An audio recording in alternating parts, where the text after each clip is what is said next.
Hi class, it's me, Dave Houston again. I haven't gone anywhere, so I've just been sitting right here, and I want to get into the week 2 major point. But as a review, last week's major point was this moving the prepositional phrase to the beginning of a sentence, and we have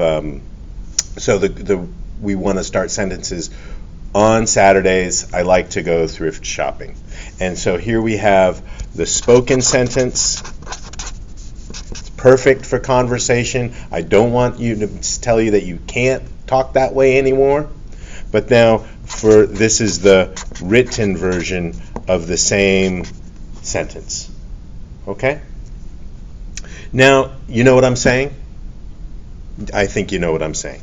Okay, so for the next lesson, this week 2 major point is, you know what I'm saying. Here we have, you can see I've had similar sentences. I've put them in quotes so you know it's coming out of my mouth. I am not ashamed to talk like this. I like to go thrift shopping on Saturdays. I am cheap. You know what I'm saying? And so you know what I'm saying, don't you? I like to go thrift shopping on Saturdays. I am cheap. You know what I'm saying? You know what I'm saying. And what I'm really asking you folks listening is, what am I saying? What is it that me, the speaker, is asking you to put into this sentence?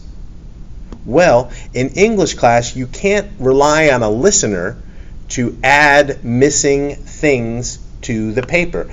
Everything that I needs to be in the sentence. You're not allowed to ask the reader, you know what I'm writing? Or actually, you're going to see me here. You're never ever going to use the word YOU for me in an English class. So I'm going to put it down here just so you see me have the hissy fit. There's going to be no you in your English papers. And though some English teachers might disagree that it's okay, it is an exit off the freeway of good writing that's too early before you get to where you want to go. I'll talk about them in other videos, but trust me, don't let me see it. You can't have, I'm not going to give you an A on a paper that has a U in it, okay? Because any sentence can be improved just by taking the U out. Okay, well anyway, that was a little aside. So getting back to this, I like to go thrift shopping on Saturdays. I am cheap, you know what I'm saying. Well, what is you might ask, is it a question? Or an exclamation that goes on there, or just a period. I guess you might decide, but you can see that we have this talking word here, right?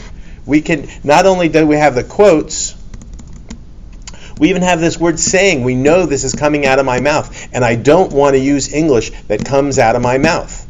This you shows me that I'm sitting across the table and looking at somebody talking. So these 3 things, the you, the saying, and the quotes, are telling me that I'm talking, almost as if I had put it all in a little, put it all in a little thought bubble for the guy talking, right? You know, this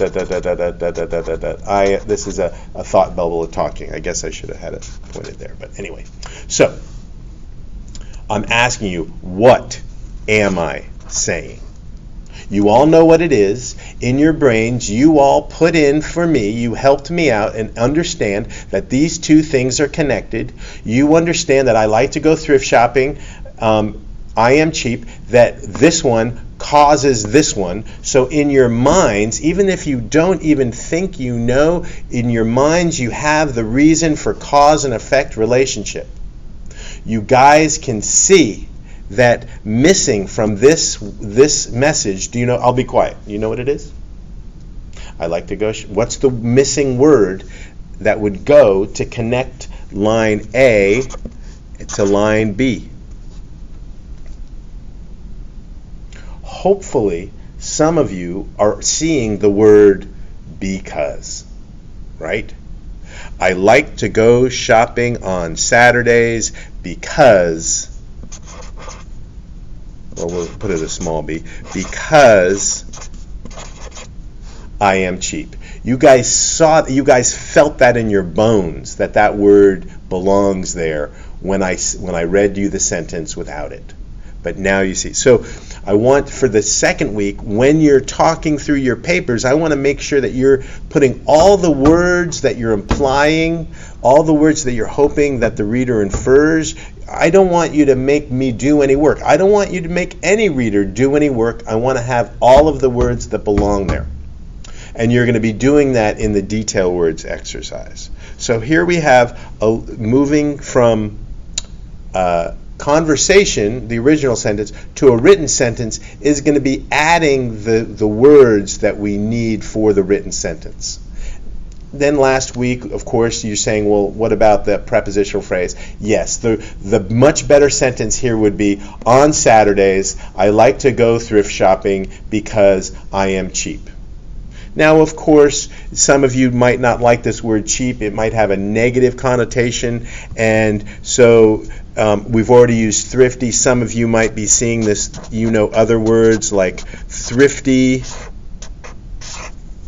or maybe you might like to use the word frugal. You guys know, once I've said it, you guys know what frugal means.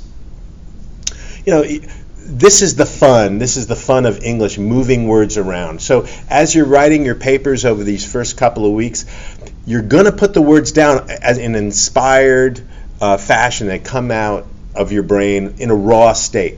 I want you to start moving words around, making trades. Editing is what it is. So there's the lesson for week 2. A little bit long. I'm sorry about that.